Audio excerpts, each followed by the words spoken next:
L'émission n'a pas encore débuté mais fait déjà beaucoup parler d'elle. Nouveau talk-show en préparation pour TF1, Les Épinglés marquera le retour de Christophe de Chavannes en deuxième partie de soirée d'ici la fin de l'année. Accompagné d'une équipe de chroniqueurs, l'animateur reviendra sur l'actualité des invités. Et pour enregistrer le pilote de son programme, le présentateur avait choisi de convier Francis Lalanne à défendre sa nouvelle chanson consacrée aux migrants.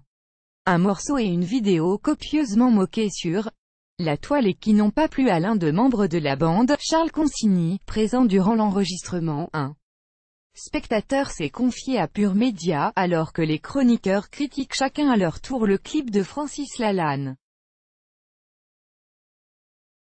La parole est donnée à l'écrivain Charles Consigny. Il a reconnu qu'il trouvait le clip nul et que le chanteur ne ressemblait à rien avec ses lunettes et ses longs cheveux.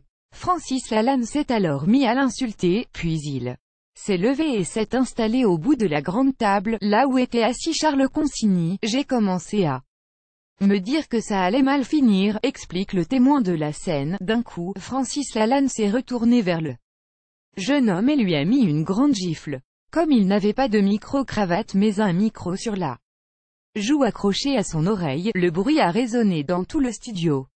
Christophe de Chavannes et d'autres personnes se sont immédiatement interposés, raconte le spectateur qui pensait que l'animateur allait lui aussi s'en prendre une. Francis Lalanne n'en est pas à sa première crise de nerfs sur un plateau de télévision puisqu'il avait déjà eu une vive altercation avec Éric Nolot, chroniqueur au point et aux grandes gueules sur RMC. Charles Consigny vient d'être recruté par Laurent Ruquier pour replacer Yann Moix dans On n'est pas couché. Connaissant le ton de l'émission, l'écrivain risque fort d'être à nouveau au centre de polémiques. Et le tournage des Épinglés a été une bonne séance d'entraînement. Crédit photo, Alain Roland, IMAGE BUZZ, BESTIMAGE.